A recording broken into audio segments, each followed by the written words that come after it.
Which jobs will win and which jobs will lose as the cloud expands? There's sun, there's surf, and there's jobs in San Diego. And there are some people that say some good news in Silicon Valley is really bad news. Isn't that typical? I'm Mark Pfeffer, and this is the Dice News Update for Tuesday, July 19th, 2011.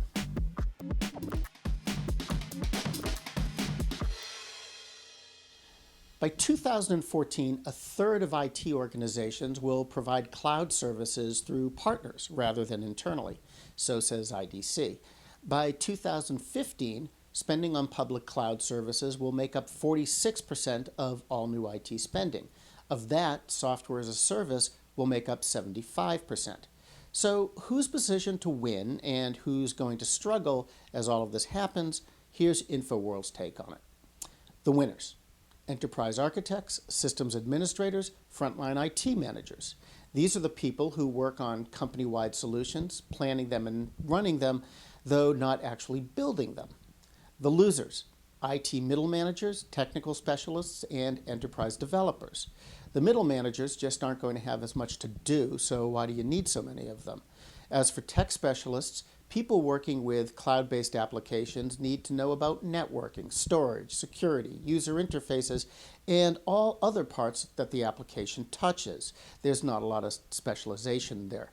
Enterprise developers? Well, it's not that large companies will be using less software than they used to, but they won't be writing and customizing nearly as much of it themselves. As for the people whose jobs are probably safe, but they're definitely going to change, CIOs and senior IT managers. San Diego has about 8,000 job openings in engineering and IT. Some are for local businesses, others are for larger national firms, and recently overseas-based companies have been poking around, much as they're doing in Silicon Valley. San Diego calls itself America's finest city. It likes to think of itself as an innovation center, and it does have a growing number of green jobs along with an established biotech sector. It's got great weather, a seacoast lifestyle, and a median salary of about $94,000 for tech jobs. So, why does it have a shortage of qualified employees? Well, housing prices for one thing. The median home price there is about $330,000. That's about $100,000 more than in tech centers like Austin and Durham, North Carolina. And though it's not a cheaper place to live, Silicon Valley isn't all that far away in the scheme of things, and tech professionals up there can have more visibility and work in the neighborhood of companies like Google, Apple, and Facebook. So, some do call San Diego Silicon Valley South. Whether it is remains to be seen. But it does seem like it's a job market that's worth checking out if you're nearby in Southern California or you're even considering some kind of move. Speaking of Silicon Valley, after nearly 4 years without building any large-scale office complexes, developers have plans for a host of new ones.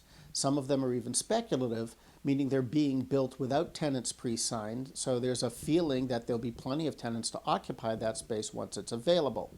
Well, 2009's vacancy rate was 15.9% in Mountain View. This year, it's dropped down to something like 8.3%. That means there are more companies looking for more space to house more employees. Now, of course, there's cold water to throw on all of this, and there are indeed people picking up the bucket.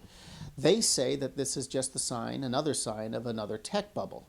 Along with soaring real estate prices, they're worried about the billion-dollar IPOs, the competition for top tech talent.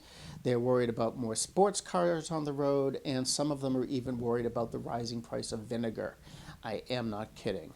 Tech companies say that they've learned the lessons from the bubble and bust 10 years ago, but not everybody buys that. So all the rest of us can do is stay tuned. That's the Dice News update for this week. Kat Miller's going to be back tomorrow with another edition of Dice TV. I'll be back next Tuesday. Until then, I'm Mark Pfeffer, the senior editor of the Dice Blog Network, and we now return you to your regular desktop.